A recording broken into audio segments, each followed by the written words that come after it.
Hey, my name is Jesus Castillo, and in this video you are going to learn about Rails validations, how to use them, and why they are important.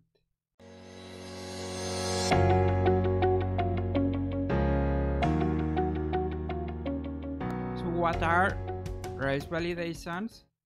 Well, in Rails we have MVC, Model View Controller, right?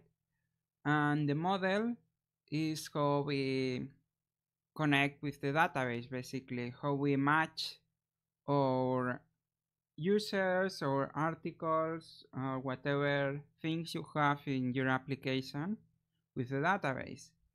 And one of the things that you might want to do is to set specific rules and requirements for what a valid user, a valid article, a valid book things you have. What does a valid, for example, user look like? By that I mean things like the email address. If you have an email address, the email address valid? Is the username not empty? Is it present? Is the whatever requirements you have for your data?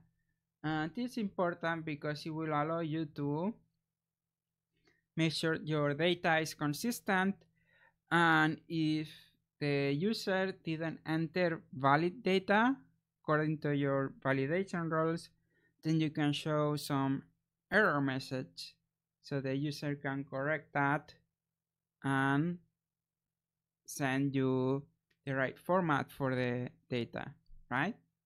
So in here I have this my map, and I have a list of different validations that you can use. So these are built-in Rails validations, and you can also create your own if you want. You can create your own validations, but with these validations, the built-in validations, you are going to be able to do at least 80 to 90% of everything that you need.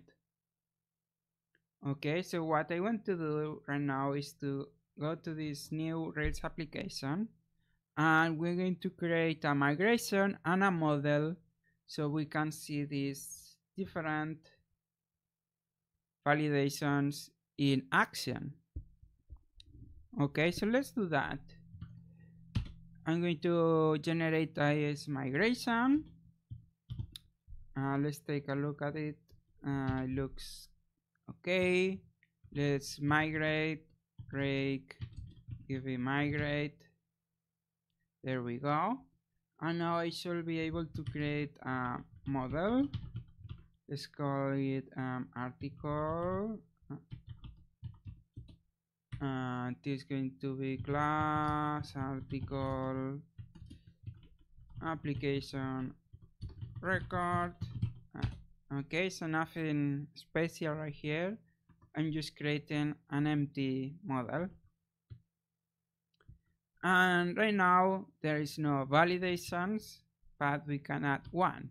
So let's start with the inclusion validation. How does that work? Or what does inclusion validation do? Well, inclusion validation is that we have a value, given value, like for example the category. These articles have a category. We might want, or you might want, this category to be one of a group, so to be within a specific group of allowed valid categories. So we can do, to show an example, we can do validates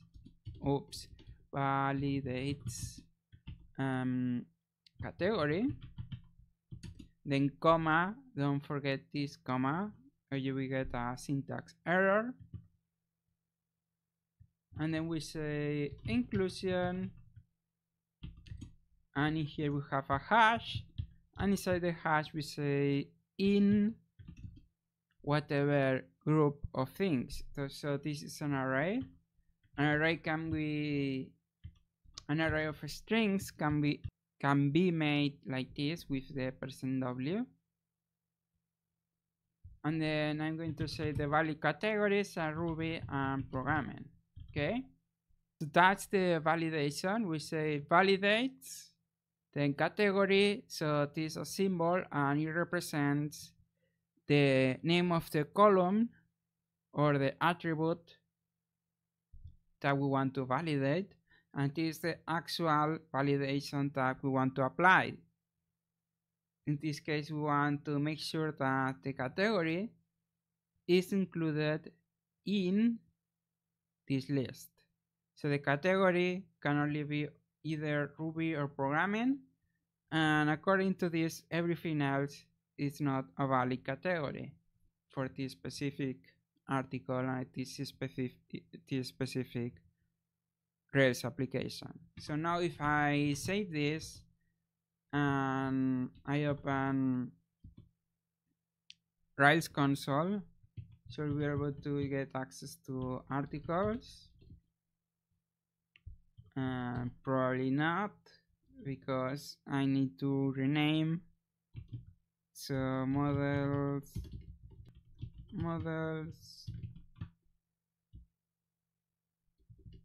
article to app models article. There we go. So now should be able to do article. Yes, I can. So that's working. And now if I try to create an article.create, and we need the category. Let's do category bacon. Right, that doesn't work. So you can see it says begin transaction, rollback transaction.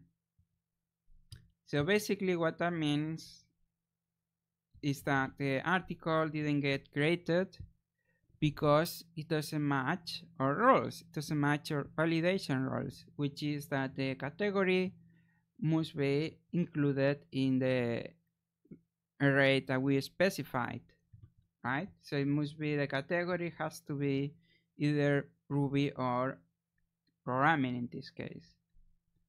So notice that in here we didn't get any errors. We didn't get the error message of why it didn't get created. That's why there is another method, create exclamation mark like this, and now we get this message. Says active record invalid, and here it says why. Validation failed, category is not included in the list, right? So that's why we can't create this particular article. But now if I try category Ruby, you can see that the result is no different. So before said begin transaction, rollback transaction, right? Now it says begin transaction, commit transaction, right? And we can actually see the SQL that creates the article. So insert into articles category Ruby. And if we go to article.all, we can see how this article is there, right?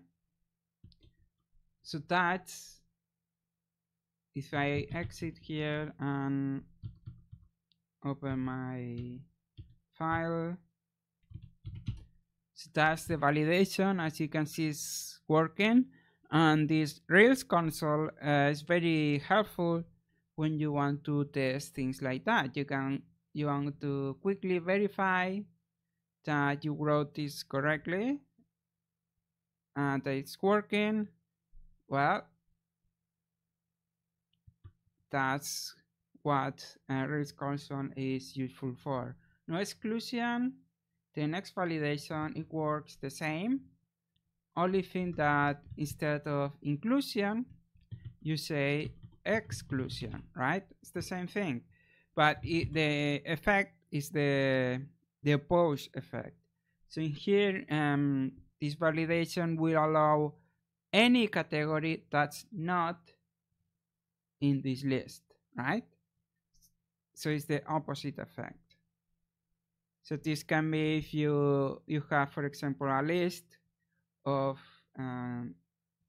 categories or anything. It doesn't have to be categories, just an example of anything that you don't want to allow.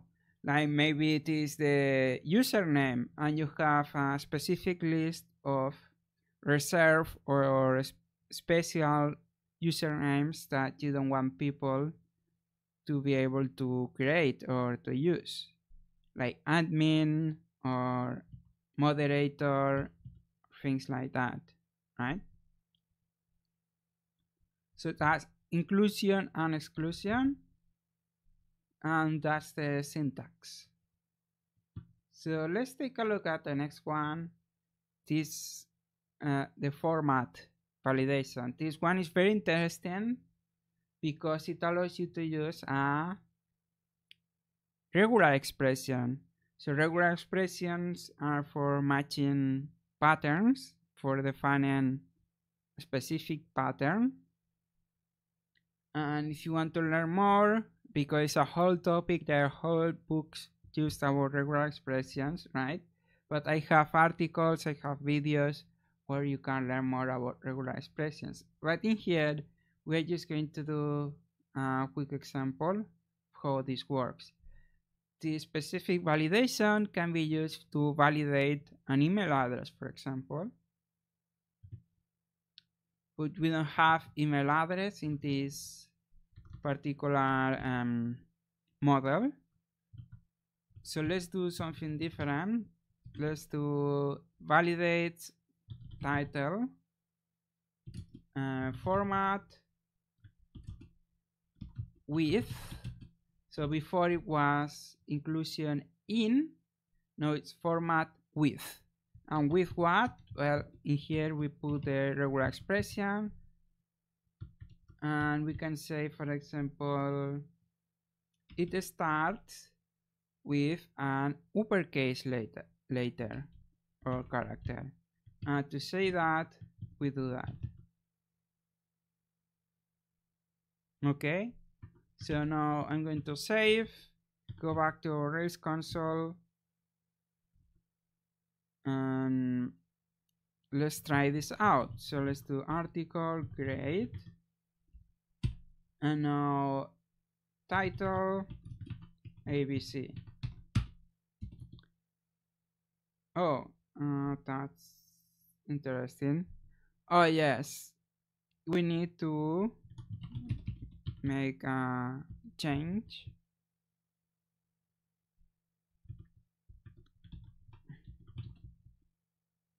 So I will explain the reason for that in a moment. Article create, title ABC, and just as before, begin transaction, rollback transaction, and if we do create exclamation mark, we get validation fail. Oh, and category. So we get two validation errors. Category is not in the list because it's empty, right? And if you want to allow an empty category, you can do allow nil true. Okay. And also the title is invalid. So, and if I do uppercase ABC for the title and category programming, now I get to create the article. Okay, so what was this about this /a? Well, this detail about regular expressions in Ruby.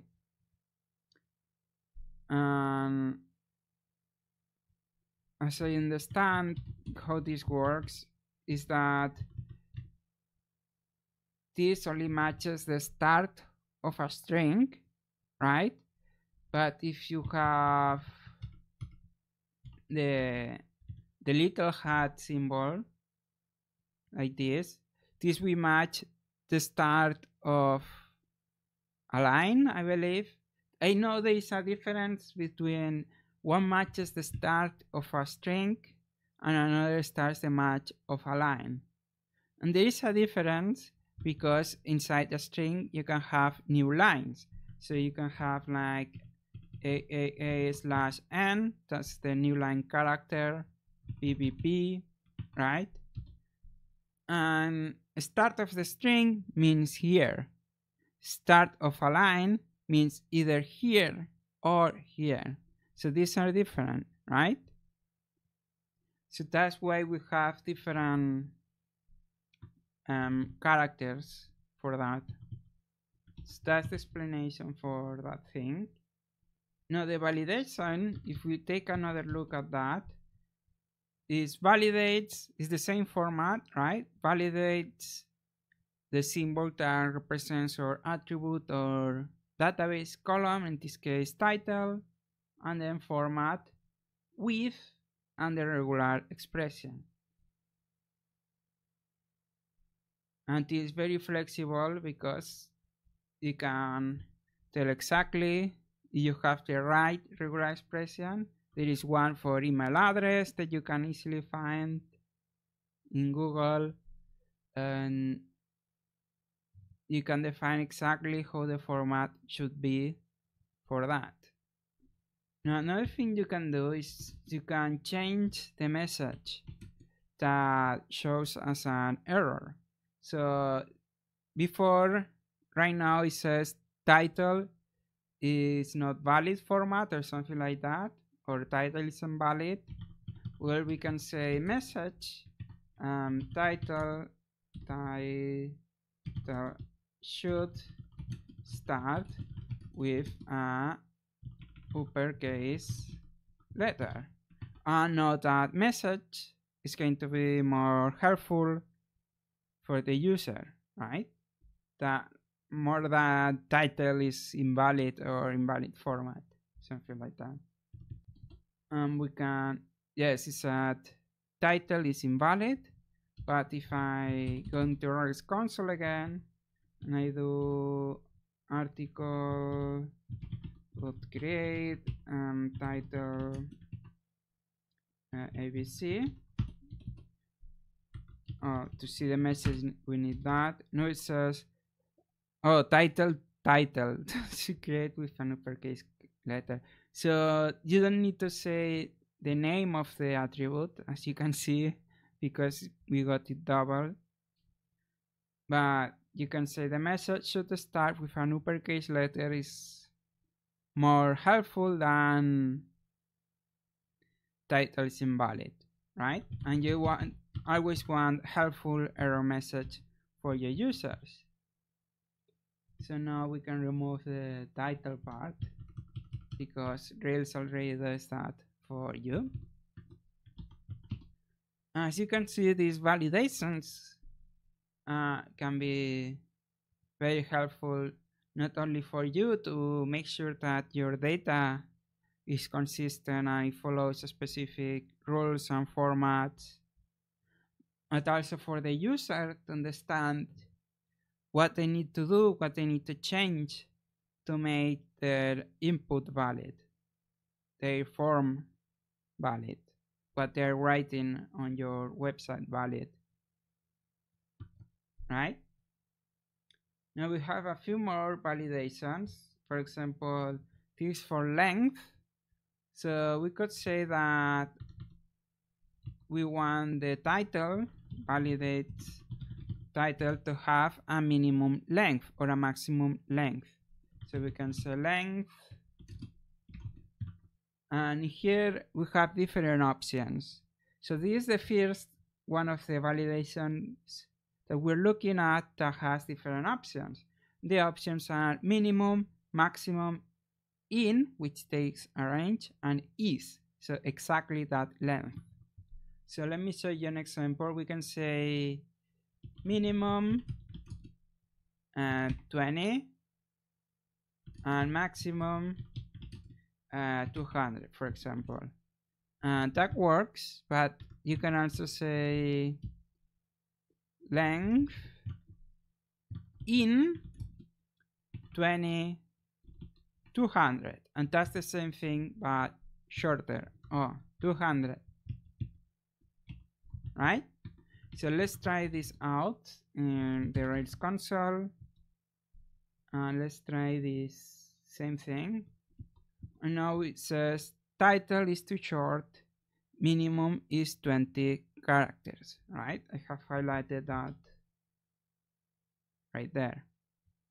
So that's the length validation, and this tests the length of the string. Now if you want to work with numbers, then you have this numericality validation. That's quite a word, right? Numericality. But that's how you work, how you create validations as they relate to numbers and integers. So I believe I define a year. So let's test this schema. I define a publication year. Okay. So now I'm going to create a validate publication year and numericality.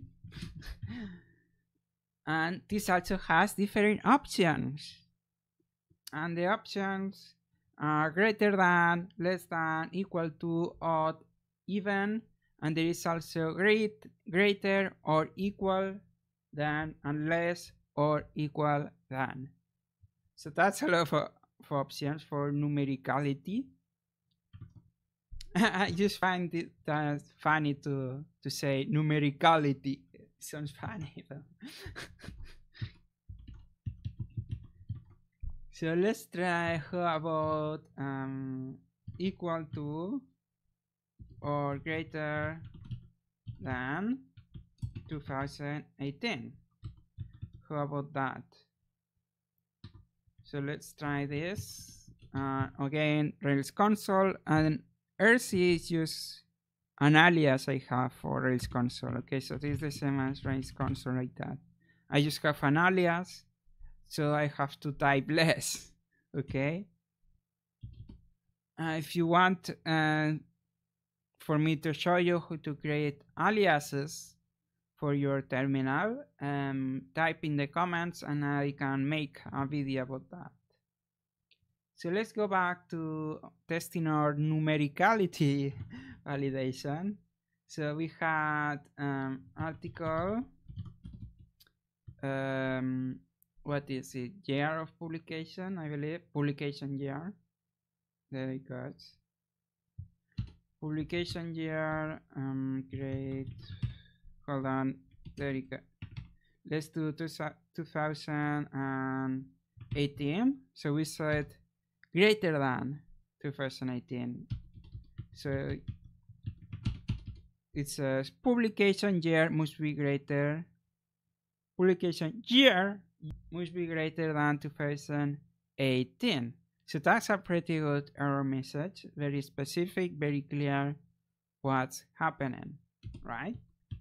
Now if I do 2019, that error is no longer part of the list of errors. Of course, we still have the others because they work together, right? You have to match all of the validations. So the validations define what a valid article looks like. So that's the numericality, length, format, inclusion, exclusion, and finally we have two more, which are presence and uniqueness. Presence and uniqueness. So presence is simply that you want to make sure that the thing has some value. So publication year, presence true. Basically what you're saying, I don't want this to be empty. I want the user to enter something right here, right? Not empty, basically. That's what you're saying with presence. And with the other one, uniqueness. Uniqueness. True. This you're saying that check that the titles are unique, right? That makes sense. You don't want duplicate titles in your website because that could be confusing, right? So that's very simple. This works for all kinds of values. This works for integers. This works for strings, for everything. So that's all of the validations I have for you today. There are a few more that are less common, also built-in but less common than this set right here. And you can find them in the Ruby on Rails documentation. I believe that if you use master and learn these ones, you already have at least 80% of everything you need for validations. Thanks a lot for watching. Please click the like button for me so I know that you like this video. If you want to keep learning, watch more of my videos now, subscribe to the channel if you haven't yet, and visit my website rubyguides.com. Thanks a lot for watching. I will see you in the next video.